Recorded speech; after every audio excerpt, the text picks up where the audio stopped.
إن الحمد لله نحمده ونستعينه ونستغفره نعوذ بالله من شرور أنفسنا وسيئات أعمالنا من يهده الله فلا مضل له ومن يضلل فلا هادي له وأشهد أن لا إله إلا الله وحده لا شريك له وأشهد أن محمدا عبده ورسوله أرسله الله تعالى بالهدى ودين الحق ليظهره على الدين كله وكفى بالله شهيدا. اللهم صل وسلم وزد وبارك على نبينا محمد وآله وأصحابه أجمعين ومن اتبعهم بإحسان إلى يوم الدين وجعلنا منهم يا أرحم الراحمين.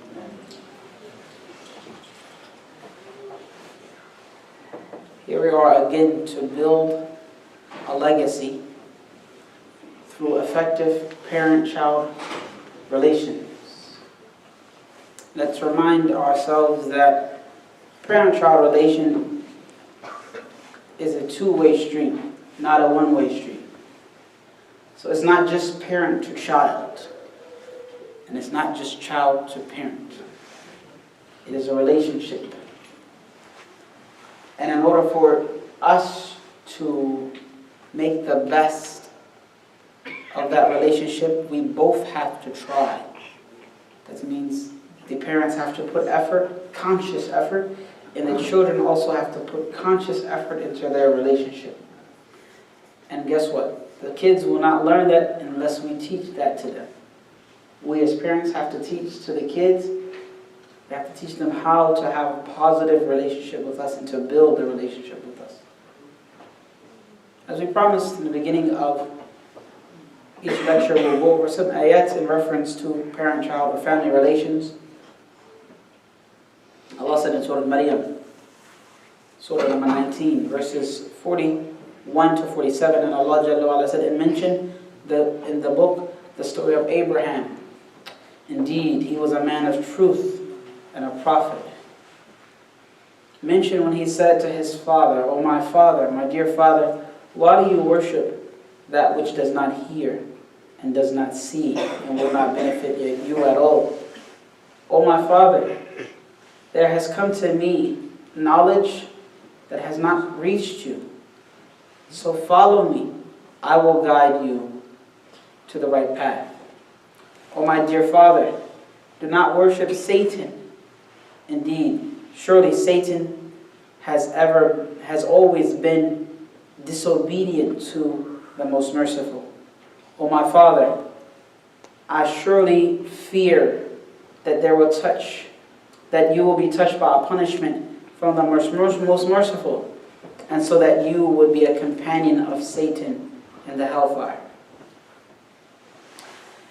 Here's Abraham, the prophet of God, reasoning with his father, begging his father in a very polite way to stop worshiping idols and worship Allah.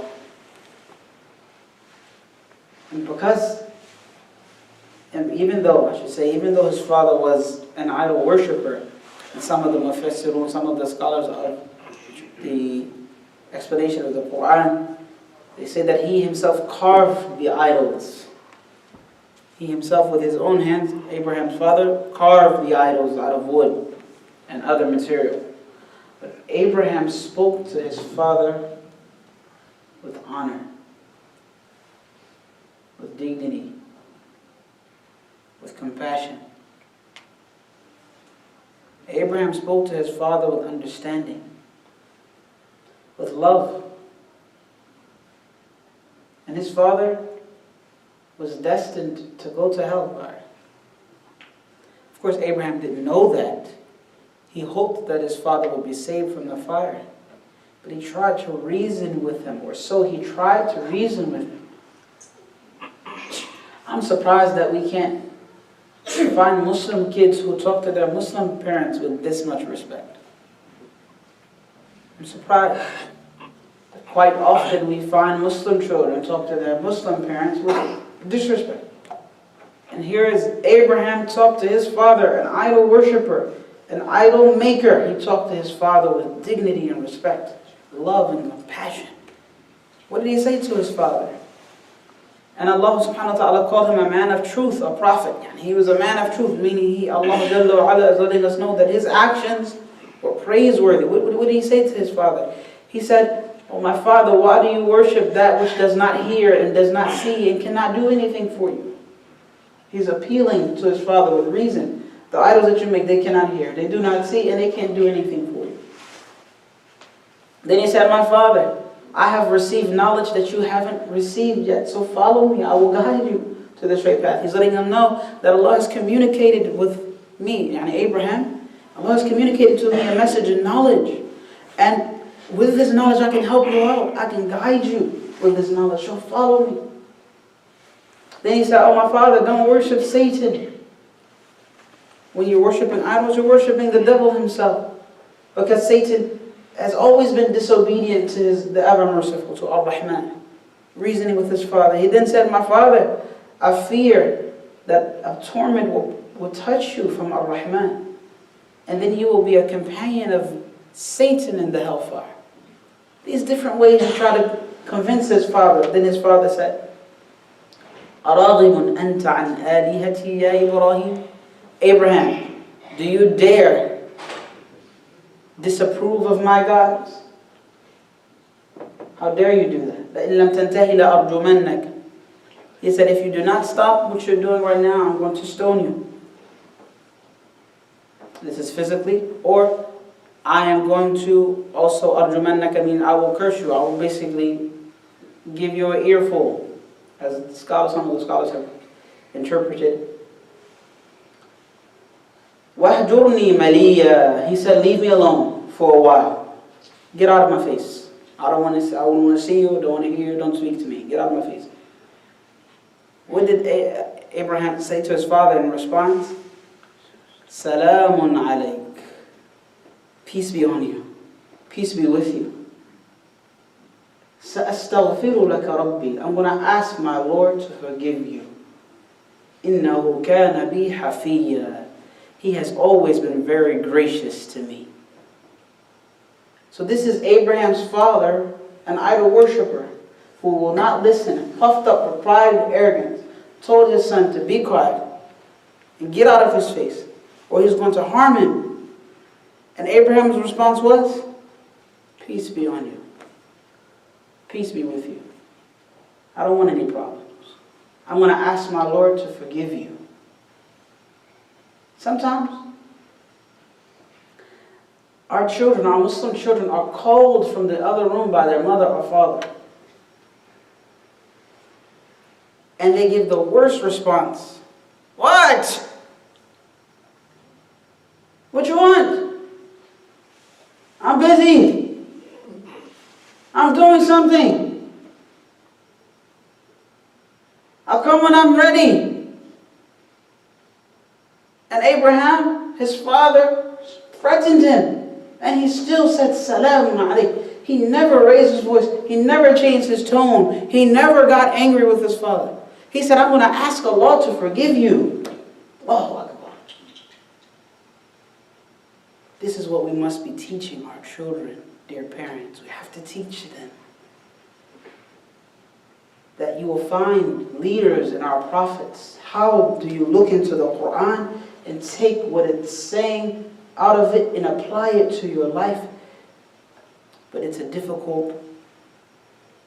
quite a difficult occupation or job. Why? Why is it difficult? Because in order for your children to do that, you have to do it first. You have to show them how to do it. And if you don't care, how do you expect your children to care? If you're not going to reach into the Quran and take the characteristics and apply it to yourself and say, look son, look daughter, look wife, look what I found in the Quran, I'm going to try to practice this in my life. I'm going to be softer with you, I'm going to be kinder with you, I'm going to be more forgiving with you, I'm going to try to practice this. Then your kid's going to say, oh, my dad, he's trying to practice Quran, so now I'm going to do it too. Especially when they're, about 5, 6, 7, 8 years old, when they're highly impressionable and their parents are the superheroes of the world. At that time, you need to ingrain in them this dignity and honor, this reaching into the Quran and making it a part of your life. If you refuse to do that, then they won't have a guide to follow. And then if you keep giving them the things that distract them, then that's what they're going to follow instead. Think about it. Think about it. So for reference, I want you to review those ayat number 41 to 47 of Surah Maryam, which is Surah number 19. Let's talk about goal setting in parenthood. Of course, in anything you do, you have to set goals. You have to plan or you'll fail. As I said, if you fail to plan, you plan to fail. If you fail to plan, you plan to fail. If you fail to plan, you plan to fail. So if you don't have a plan in process, then you're actually planning to fail. So you have to set goals, even in parenting, being a parent. In order for us to set goals, however, we must understand what we want in life and what we want for our children. You got to understand that first. What do you want in life? What do you want out of life? What is your purpose in life? And how will you fulfill that purpose? And then how do you want your children to follow that or be influenced by that? Because then that's going to help you understand how I'm going to set my goals. If you just haphazardly come and raise your children, send them to, as we said, send them to preschool and kindergarten, first grade and second and third and fourth, and put them in front of the TV like the rest of everyone else and give them the games, and then, give them the video games, and then give them the phone, and then give them the car, right? And so forth. And you're just raising them like everyone else without any goals. And then it's like gambling. You hope that they wind up wanting to pray. You hope that they keep their fast. You hope that they remain virgins until they are married. That's wishful thinking. That's gambling. You give them every reason to go astray, and then you hope, Ya Allah, please make my kids right. My sister, my brother, please understand that we have to set goals, set milestones, and then try to reach it. We have to try our best. Not just haphazardly just raising them like this and thinking that somehow some good is going to happen. It's possible. It's possible. It happens. Even then, Allah still guides who He wants. But it's still our responsibility as parents to pave the way and set up goals and landmarks and so forth to try to make it easy for us to raise them. I've also noticed that for the most part in the West, the Muslims live in a bubble, and they raise their kids in a bubble. A bubble, protected bubble. But they don't teach them the skills necessary for them to survive outside of the bubble. Now, the problem with this bubble is it has a huge hole in the back. What's the hole in the bubble? What do you think the hole in the bubble is? What's the hole in the bubble? What do you think? If Muslim parents, Muslim communities are raising their children inside of a bubble, what's the hole? Excuse me? Internet, good job. The media and the distractions. You raise them in a bubble, but you give them poison. You give them destruction. That's a hole in the bubble. So they become extremely influenced by those negative influences, yet you're still trying to raise them in a bubble. You have to prepare them. Instead, you have to prepare them. This is right, this is wrong. You say this, you don't say that. We don't use these type of words, we use those type of words. We're not short in our temper. We wait and we're patient a little bit. We don't give up. We keep trying and keep trying. No, where you going? Can you get the rest of them, please? Round them all up and bring them here, please. We have to think of it in that way. That you have to protect, you give the kids the hole in the bubble. And then eventually that will have such an influence on the child that it will overcome. It may overcome the child. Quite often it does. And it pulls the kid out of the bubble, sucks them into the real world. And by the time they are sucked out into the real world, you have very little influence or very little control over them. And it's a reality. Think about the many generations of Syrians, and Lebanese, and Indo-Pak, people who went to different parts of the world, like South America, and other parts of the world, they migrated, started a masjid, so on and so forth. Their children today have Muslim names, have Arab names, but they're Christians now. They lost all connection with the faith. Because the parents that came, they were not prepared. They were not prepared how I'm going to raise my children, how I'm going to raise a community in the West, and how I'm going to keep the identity of Islam in those kids. As I said, to this day, multiple parts, I'm talking about rural areas and places of the world, people have left Islam, and their forefather, maybe their grandfather, grandmother, or father and mother were Muslims even. But they got sucked out of the bubble, into the real world unprepared, and then they accepted the various faiths, and the only thing that remains is that name that their parents gave them. It's a reality. Do you want it to happen to your children? Of course, I know you do.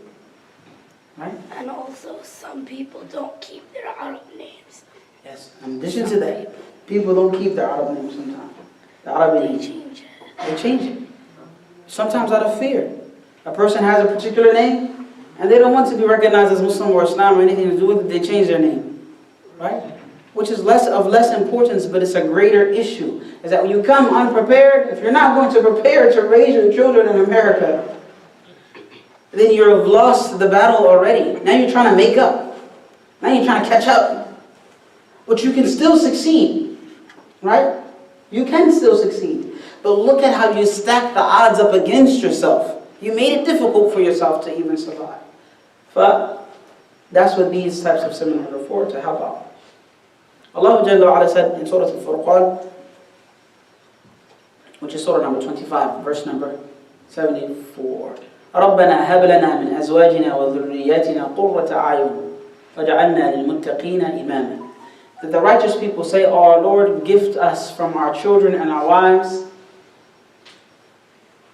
قُرَّةَ أَعْيُنٍ, gift us the coolness of our eyes, the pleasure of our eyes, and make us all leaders for the pious people."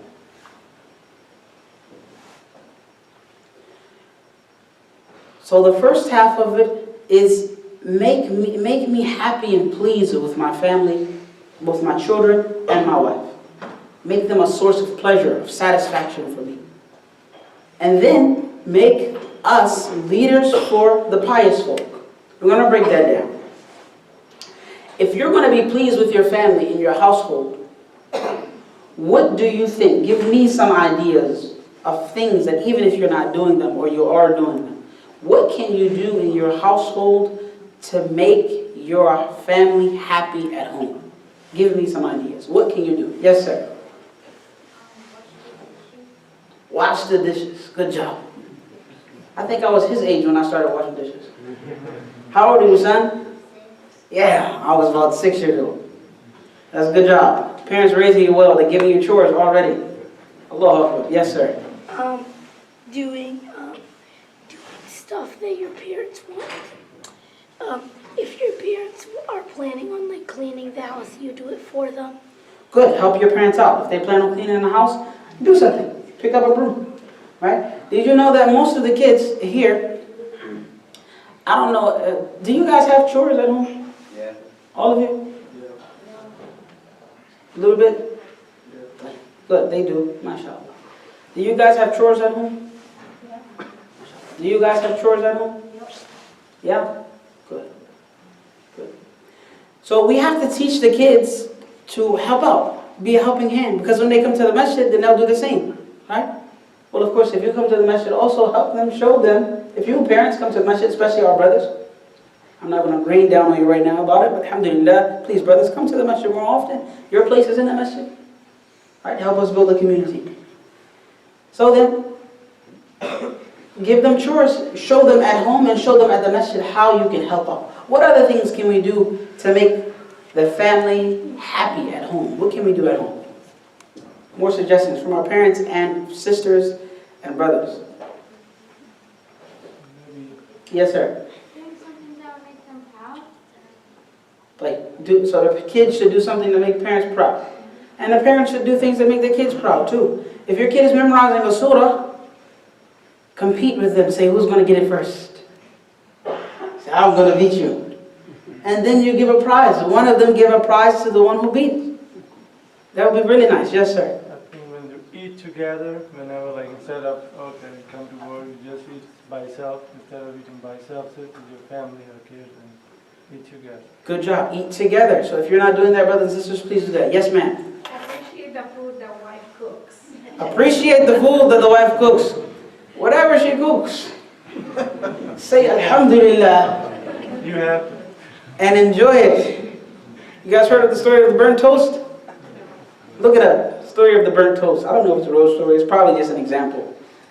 Look it up. Story of burnt toast. Use respectful language. Use respectful language at home.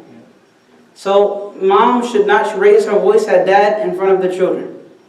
And dad should not raise her voice at mom in front of the children. Mom should not insult dad in front of the children, nor should dad insult mom in front of the children. Because that's what they see enough violence on television and video games. You give them in the house, yani from the most two beloved people of their house, their lives, you show them that too between you two. Don't do that. You can argue in a soundproof room. A room that has no sound coming out, you can scream and holler. Go ahead. Ah. But in front of the kids, please show them kindness. Yes, ma'am. You do. Yes. Read the Quran together. Read the Quran with your kids. As I said, compete with them. Show them that you're a Muslim too. Why do I say that? Especially for our parents that send our kids to Islamic school, or our parents that send our kids to after-school Quran class, or our kids that send our parents that send our kids to Sunday school. Show them that you are a Muslim too. Not only do you pray and fast on Ramadan, but you're interested in learning as well. Show them, please. Fathers, I know you don't have much time, but 5 minutes a day is okay. 5-10 minutes. I know it's difficult. Sisters, moms, I know you have a lot of time, or yani, nisbiyan. Most of you may have a lot of time, but spend some time with the kids and show them that you are a Muslim and that you're proud of your Islamic identity. Show them what izzah is, or dignity and honor. Show them what love and compassion is to deen. I'm going to come to you in a second. Yes, sir. Yes, you.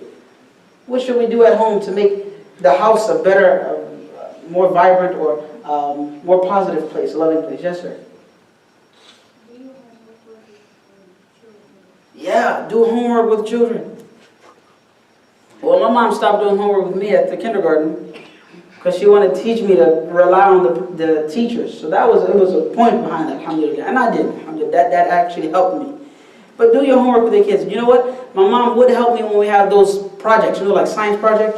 We have to get the trifold board. You guys remember that? The board, the cardboard that flips out like this? For those, she would help me. Alhamdulillah. But do something like that with your children. Yes, ma'am. Open the door of discussion between you and your children. That's right. Open the door of discussion. Let the children know that they can always speak to you about anything.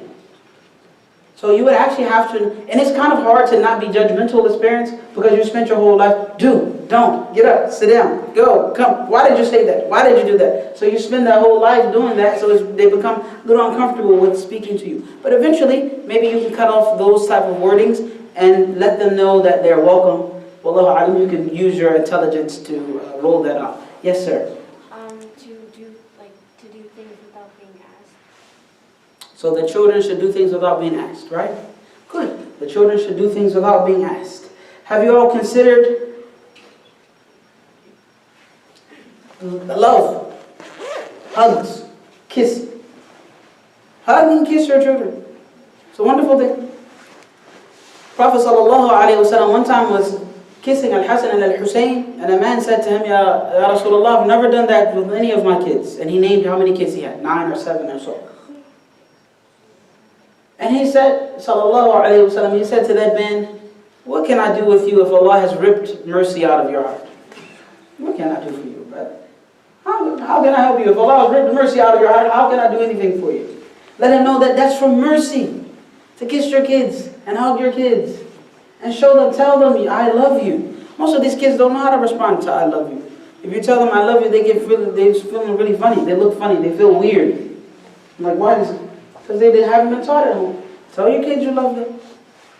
I know probably in your culture, your dad was strong, macho man, with hair on his chest and his arms and stuff like that. And he didn't have to say, I love you.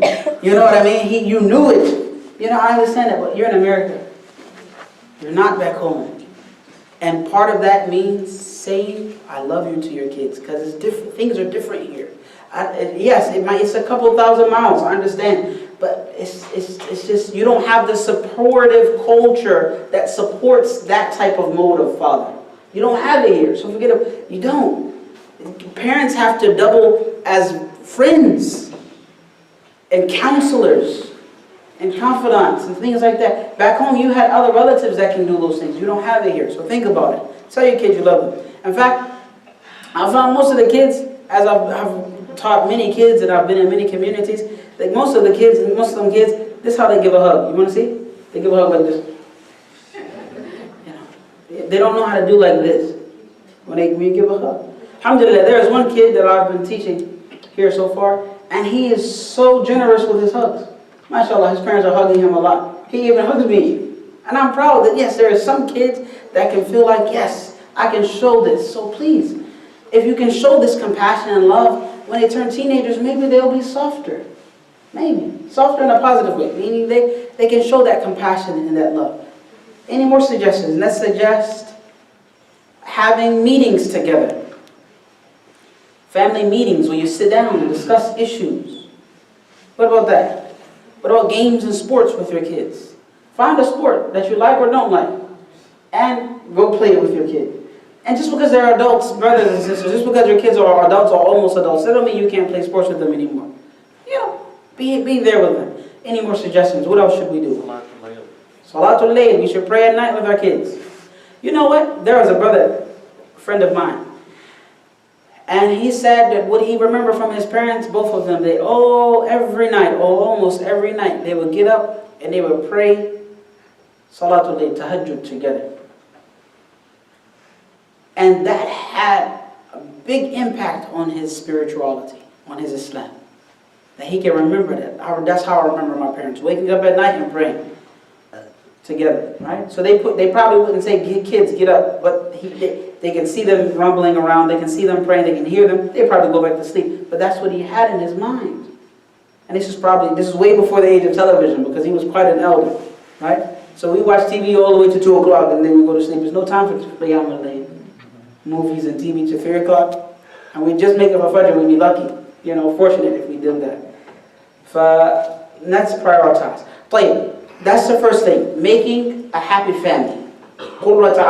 Right? You want a happy family. The second thing is, in order for us to be leaders for the pious, we have to raise leaders for the pious. That means we have to have physical health and fitness. What are some things that we can do for physical health and fitness to create good leaders? Give me an example. Physical health and fitness. Sports. What else?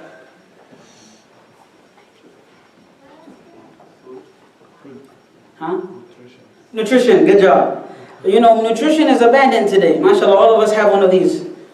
You know, the big ones. It's growing out. And we don't have healthy eating habits. Unfortunately. We need to really get with that. Because Prophet Muhammad, sallallahu alayhi wa sallam, when you want to talk about sunnah, he, sallallahu alayhi wa sallam, from his sunnah is a healthy eating habit. A healthy diet. He ate meat once a month. And he survived mostly on dates and milk or bread by itself and meat. If he ate meat, he wouldn't eat it with bread. We eat hamburger and stuff all the time. But the point is, he had a very healthy diet. And he was very fit. So it's from his sunnah to be fit. Also, it's from his way, right? لَقَدْ كَانَ لَكُمْ فِي رَسُولِ اللَّهِ أُسْوَةٌ حَسَنَةٌ. You have a very good example in the Messenger of Allah. So when you take his whole life, you see that as an example in everything that he did, and most of what he said and so forth. You'll see the example. Hygiene. Teach your kids how to be clean. Clean the house, right? Clean the car. One time I met a brother who hadn't cleaned his car. He's so busy. He hadn't cleaned his car in years. You can smell the old stuff, crumbs and stuff like that. Show your kids. It was because he was busy. He's taking on a lot of responsibility, a lot of volunteering and stuff like that. But show them, clean your car. Have them clean the car with you, right? In addition to that, you You have to get sleep. You have to sleep well. Not sleep all day, but sleep at a proper time, but good sleep. Any other suggestions of physical strength and healthy things that we can do? Yes, sir. You can teach your child how to defend yourself, because usually, like kids, when they get bullied in school, their parents don't really tell them how to defend themselves. That's a good point. So they get mad at them and they just swing punch and they end up getting suspended. That's right, that's right. That's a very important thing. Please bring this kid every lecture. Please bring him all the time, please. We love him. I know we love the rest of the kids, but that's a very important point. I didn't think about that. Teach your kids how to defend themselves. Teach them. You know, when I was growing up, I grew up in the projects. And a part of the day-to-day life is that you have to fight somebody. Not because you really had to, but because those guys wanted to get their skills better. And they pick on you because you're the weak guy. And I was the weak guy. And I was the one pushed, and this. And as I said, I lost my father at 3, so I didn't have that father that could say, no, son, this is what you do, and then this is what you do. So I used to go and run to my mother's window. Say, Mom, they want to fight me. My mom said, well, fight them back. I said, well, I don't know how. And that's how that conversation always ended. I don't know how. You know, I did that. So I wind up learning to use my tongue instead of my fist. That's a part of self-defense too. Talking your way out of a problem, right? And then not having enemies, not making enemies, right? So all of that is a part of self-defense, not just the physical part, but teach your kids have a level head. But if you, as soon as something happens, you get upset and angry and push stuff over, come on, that's what they're going to learn. But if you teach them by example, as well as teaching them to have a level head and stay calm and stay cool and so forth. My mom used to always say cool, calm, and collective. Those 3 words. Cool, calm, and collective. All the time. Even to this day, she still says it. Love her. In addition to that, in order to raise a leader, you want to teach them personality. How to have good characteristics. What are some good personalities that you can teach your kids? Give me some kids. Elias. Put that phone away from me, real fast. That's one personality we can have, is to have respect for a lecturer, no problem. Give me, Elias, some positive characteristics that a child can have. No, that's not an answer, sir. I'm sure you heard me. Come on. Give me a positive characteristic that a child can have. Positive attitude. Give me one. Okay, not procrastinating. I like that. Good. Teach your kids not to procrastinate. Which procrastination is really easy. Oh, it's so easy. That's the most of it. Procrastination is when you leave something till the last minute. It's really difficult. But teach your kids not to procrastinate. Amara, give me one also.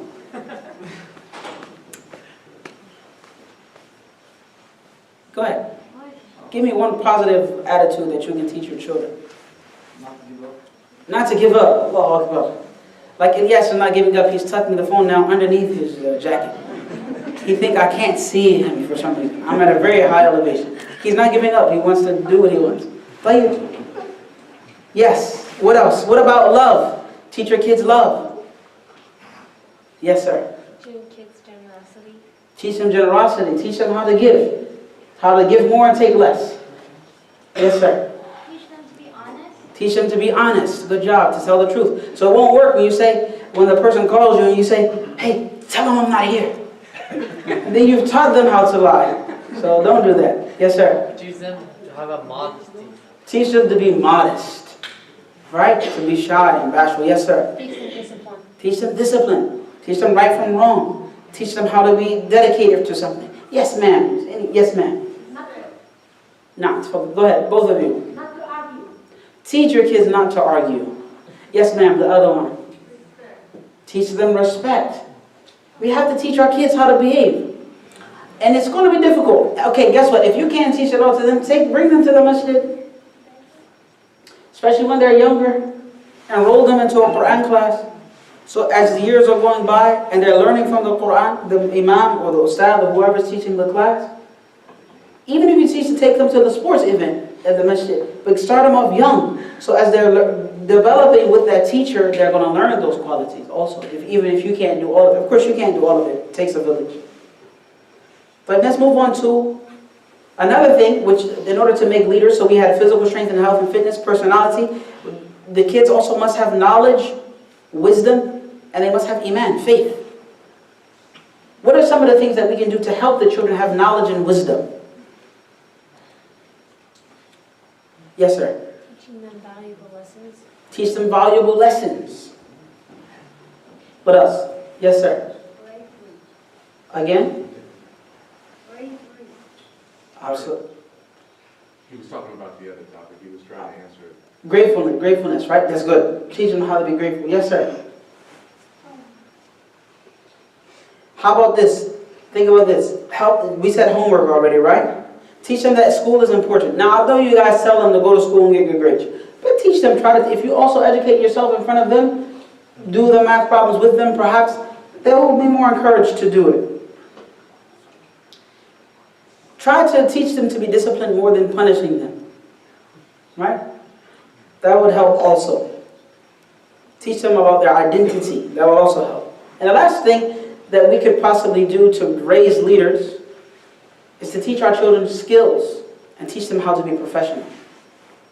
Give me some ideas how we can teach our children skills and how to be in professionalism. How can we do that? Yes, sir. To influence it on them. To influence them, of course. So first you have to be skillful and you have to be professional in your attitude and how you deal, how you go to work and so forth and so on and so forth and so on. If you procrastinate, right, then the kids will learn that from you. You got to teach them how to read. You got to teach them how to write. Teach them computer skills. Teach them driving skills. Teach them how to hunt. Right? Teach them how to fish. Teach them how to clear a portion of the forest. Teach them how to plant. Give them skills. Yes, sir. Good. Encourage them with what they should do. Yes, sir. If you're teen, you couldn't. It's in America. It's hard to teach your child how to hunt because you have to have a gun license to hunt, and you have to be 18 or older. Don't worry. You can hunt also without gun license. If you're with someone who's responsible, you can hunt. You can hunt with a bow and arrow. We have brothers in the neighborhood who hunt with arrows. And you have other people who hunt with rifles and so forth. Teach them how to hunt, no problem. Okay, if you don't know, go learn. Alhamdulillah, we have a lot of resources, even in our community. People can teach you how to do those things. I'm learning myself. I want to learn how to hunt a deer. Right? Don't practice on the neighbor's cat. Of course, don't practice on the neighbor's cats. It's very important. Or the neighbor's dogs. Don't practice hunting on those. But indeed, yes, sir. Yeah, Yusuf, go ahead. Teach them how to mow the lawn.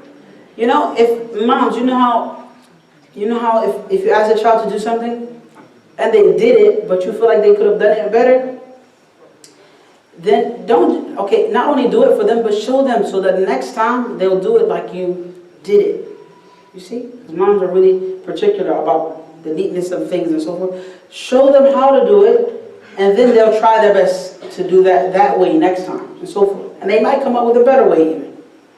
So these are ways that things that you can do and I can do to raise leaders. So you have the happy home and raising a leader. When you want to say, "Oh Allah, Rabbana hab lana min azwajina wa dhurriyyatina qurrata a'yun waj'alna lil muttaqina imaman." Oh Allah, grant us the gift from our children and our wives, the pleasure of our eyes. That's one thing, happy home. And then make us leaders for the muttaqin. But you have to build a leader. You can't just be like, okay, I'm going to leave my child, make a whole bunch of dua and Allah's going to fix them. Maybe, but then we would be, we wouldn't be responsible in that case. Let's talk about leadership for a second. Here are some quotes from the book Parent-Child Relations. It says, leadership is not about being important. It's about serving something that is important. It is about serving something that is important. People understand leadership as what? I'm the leader, I'm the boss, I'm the this I can say and I can do. It's not about being an important person that people recognize. It's about serving something that is important. So leadership is in servitude, as it was narrated that the Prophet said, sallallahu alaihi wasallam, Sayyidun Nasi khadimuhum, that the people's leader is their servant. The person who is at service of the people is the one who is actually leading them. Wallahu a'lam. Then, another quote, leadership is doing something right even when only Allah is watching. Leadership is doing something that you're supposed to do, that I'm supposed to do, even when no one's there except Allah is watching. Think about it. That's true leadership. Is your child, you think that they're challenged enough that when they're alone, they're going to do the right thing? It's very important. Teach it to them. Say, son, daughter, even when there's no one around, you have to do the right thing. You have to do the honest thing. You have to teach it to them. If you repeat it, alhamdulillah, they will get it. Especially from the ages, 3, 4, 5, 6, 7, 8, in that window, especially, that's when they're highly impressionable. You tell them those good values, you keep repeating it, and you show it to them, it'll stick to them. Then khalas, whenever you turn teenagers, they'll be highly influenced by that positivity, inshallah. Everyone is a leader to someone. Everyone is a leader to who? Someone. You'll find that out of 2 friends, one of them is more influential than the other. So this one follows this one. The lingo is better. The style is better. He likes this person. The video game is better. So he tries to follow that, and she tries to follow that individual in those things. Because you're a leader. If you're a big brother, you're a leader to a little brother. If you're a little brother, you're a leader to even the littlest brother or sister. Husband and wife are leaders to one another. Everybody's following somebody. Think about it. So you're already a leader even if you don't try to be. So try to be a righteous leader. Try to be a pious leader. Try to be a leader that is conscious of Allah and that is attached to the book of Allah and the sunnah of Rasulullah sallallahu alaihi wasallam. I want to talk to you about 2 words, tarbiyah and murabbi. What does tarbiyah mean? Tarbiyah. Tarbiyah is from a 3-letter word. What is a 3-letter root word of tarbiyah? Rabba. To nurture something. Tarbiyah means then the development or nourishment of something, so that it grows. That's why Allah Jalla wa Ala is called Rabbul Alameen. He's called what? Rabbul Alameen, the nourisher, the sustainer of all of the worlds. Right? So tarbiyah is from that word. And the murabbi is the one who raises, the one who nurtures. So you all have to be murabbis in the home. Raising and nurturing the child with whatever is necessary for the child to survive. And may Allah make it easy for us. It is an active job. It is not a backseat job where you sit and let the television lead the children, or let the video games lead the children, or just let school lead the children. No. You have to be in the front seat at the wheel, and you have to drive. And all of the other influences have to be in the back seat and in the passenger seat. I should probably say the mother should be in the passenger seat, so that all of the other influences are in the back seat. The good influences stay, and the bad influences get kicked out of the door. Think about it. Did you know that Rasulullah sallallahu alaihi wasallam sent Amr ibn al-As and Abu Ubaidah ibn al-Jarrah? He sent them as generals to armies because he was a murabbi. He raised them and he knew their strengths, so he employed them on their strength. Whereas Mus'ab ibn Umayr and Mu'adh ibn Jabal and Ali ibn Abi Talib and others, he sent them out to give da'wah, to be governors of a particular place so that they can invite those people to Islam. Because Rasulullah sallallahu alaihi wasallam was a murabbi. He raised and developed them under the wahi, under the revelation of Allah, and then he sent them where their strengths were. You have to know your children, and you have to employ them for the sake of Allah.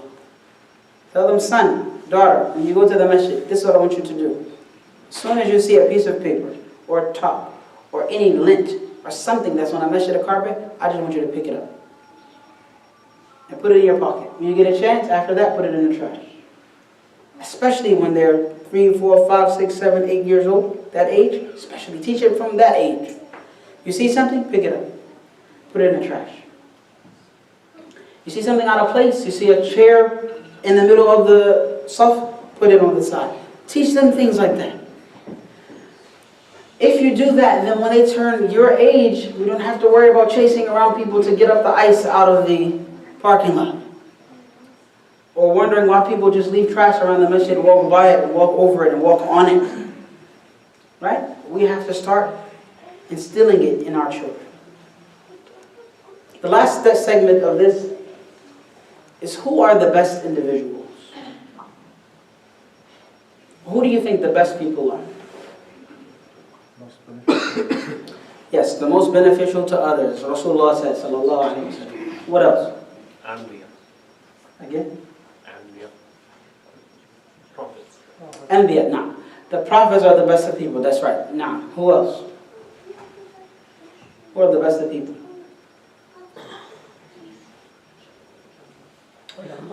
Nah. Nah. They are the best of people, nah. Those who know. In addition to that, Rasulullah sallallahu alayhi wa sallam said, تَجِدُونَ النَّاسَ مَعَادِنَ خِيَارُكُمْ فِي الْجَاهِلِيَّةِ خِيَارُكُمْ فِي الْإِسْلَامِ إِذَا فَقُهُوا. That you will find that people are like reservoirs of minerals. He said then, the best of you in the time of ignorance, those are the best of you in Islam, إِذَا فَقُهُوا, if they have understanding of deen. What this lets us know is that, and this answers the question of, this person was such a good person, such a kind, generous person, such a selfless person, such a sacrificial person, so on and so forth, so on. You mention the good characteristics of this person, but you say, but he didn't accept Islam, and she didn't accept Islam. Are they going to hell? That question happens a lot. It appears a lot, especially to imams. Rasulullah sallallahu alayhi wa sallam said that the best of you in Jahiliyyah and ignorance are the best of you in Islam, provided that you have knowledge. Meaning those good characteristics that you had as a non-Muslim, or that a non-Muslim has, or that the people, the Arabs had before Islam came, those good characteristics are still good characteristics in Islam. But you have to back up those characteristics with knowledge and understanding. Fiqh fi deen, understanding of this deen of Islam, and having that as a driving force. So if you told the truth before Islam and you told the truth after Islam, it's still both of them were good characteristics. Right? If you had dignity before Islam and dignity after Islam, both of them are good characteristics. Point is, that's why you'll find good people doing good things, but they have to. Those things are recognizable as good things. But when they accept Islam and they have understanding of deen, then they become the best people in Islam. So think about that. And not only that, out of the 25 prophets that are mentioned in the Quran, you find that they are mentioned or described as honest. They're described as wise. They're described as knowledgeable, merciful, compassionate, strong, trustworthy, patient, fulfillers of their promises. We have guides and leaders in the prophets in the Quran al-Azim. We have to be guided by them as parents, and then we can show our children. If we fail to be guided by them, then inshallah, maybe the kids will learn it from someone else. But then again, they may also learn negative characteristics that will destroy them. What do you think about the statement, the children are our future? Who agrees with that statement? Children are our future. There you go. 1, 2, 3. Children are our future. 4, 5, 6, 7, 9, 10, 13, 14, 15, 16. So who, 17, 18, who disagrees with that? Children are our future.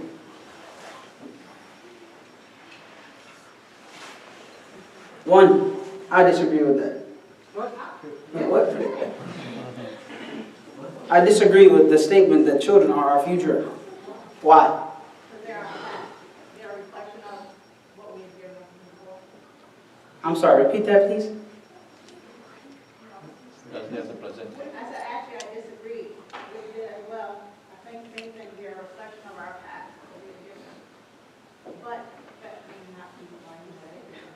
Now, so she also agrees with me that they are not our future. I believe that they are our present, not our future. Why? Why do you think that I believe that they are our present, not our future? Yes? Because the parents are not teaching their children the things that they were taught back home when they were children. Think about it like this. If we don't invest in them now, how are they going to be a future? If we don't invest in them now, what future are they going to be? If we leave them to the wolves and the demons, they might not make it past 25 years old. Then what future were they? Not really, because they didn't last for the future, right? They didn't stick around for the future. They weren't there. So our children are our present. That's my contention. I'm arguing the concept that children are our future. I believe that children are our present. We have to give them what they need now. And it's urgent. And it cannot be delayed. We have to give them what they need now. What if the child dies before you reach 18 or 15 or 16? It's possible. You gave them enough to have fear of Allah. They died muqimi in salah. They died while they were establishing prayer and had a heart that softened at the mention of Allah. What do you think these kids are? Most of our kids are delinquents. If they were to die today or tomorrow, they probably, Allah knows best. Allah knows best. I'm afraid to say that. But imagine a child dies closer to kufr than to disbelief. And that's a child that came from you and your wife. 13, 14, 15 years old. And this child and his attitude, her attitude, and the way that they deal, this person is, Allah knows best, possibly closer to kufr. Because of the lack of investment in them, or the lack of planning for them, or the lack of discipline with them. Something was lacking that allowed them to go this way. And of course, Allah guides whom He wills, but we have to understand that there are cause and effect too. Think about that. So then what future were they if they died upon closer to disbelief? We ask that Allah help us to die as Muslims and believers in Allah. But it's quite often you find the kids are disobedient and delinquent. They don't care anything about prayer. They don't care anything about fasting. They don't care anything about reading Quran. So if they die tomorrow, what are they dying as? What state of Iman are they dying in? And they're responsible for prayer. They're responsible for fasting. 14, 15, 16, 17 years old. And they don't give two pieces. They don't care about Islam. So how are they in the future? You see what I'm saying? We have to invest in them as the present. We have to make them and mold them so that inshallah, if they last to the future, they will do the same thing for their kids. Inshallah. May Allah make it easy for us to understand. Do you have any questions, comments, concerns, reservations, or suggestions? Yes, ma'am. I'm sorry, one more time? Leadership is not something. Here. I said, leadership is not about being important. It's about serving something important. Is that one? Right. Alhamdulillah. Yes, sir. How come, like, the media is always attacking Muslims, and when people are actually doing bad things to Muslims, like in the UK, like a lot of Muslims are being harmed right now. Why does the like, media attack Muslims? And like no one cares that the Muslims are being like attacked. Why does the media attack Muslims? Actually, the media attacks everybody. But it just so happens that Muslims are particularly in the spotlight right now. We are in the spotlight, just like others were in the spotlight. The media, its job is to give you information. And they will give you information even if it's harmful to you or construed. And not, meaning if it's not correct information. Their job is to give you information. So they make fun of Muslims and they make fun of everyone else. They harm and bully Muslims and they harm and bully everyone else. But guess what? The difference between us and everyone else is that Allah subhanahu wa ta'ala told us this would happen and He told us how to prepare and deal with it. Allah said in Surah Al-Imran, near the end of Surah Al-Imran, you will all be harmed in yourselves and in your wealth. And you will surely hear from those who have been given the book before you and from those who are pagans many harms. You'll hear many harms from them. Many harmful things that they will say. And Allah Jalla wa Ala says, وَإِن تَصْبِرُوا وَتَتَّقُوا, if you are patient and you are God conscious, then that is the best way to deal with any matter. The best way to deal with any matter is through patience and piety, being conscious of Allah. That's what makes us different between us and those who are all maimed and abused in the media. Alhamdulillah, the prophets were abused, they were called names, they were called liars, they were called magicians, they were called sorcerers and soothsayers, they were called these things. But they were patient and they kept giving the message. I want you to be patient upon your deen and keep spreading the message, even if it's just with a smile or opening a door or giving a gift. Spread the message of Islam. May Allah Jalla Ala make it easy for us all. صلى اللهم وسلم على نبينا محمد وعلى آله وأصحابه أجمعين. Surely if anything that I've said was correct, then it's from Allah subhanahu wa ta'ala. And if there's anything that I said that is incorrect, then it's from me, I apologize. And from Satan. صلى الله وسلم على نبينا محمد.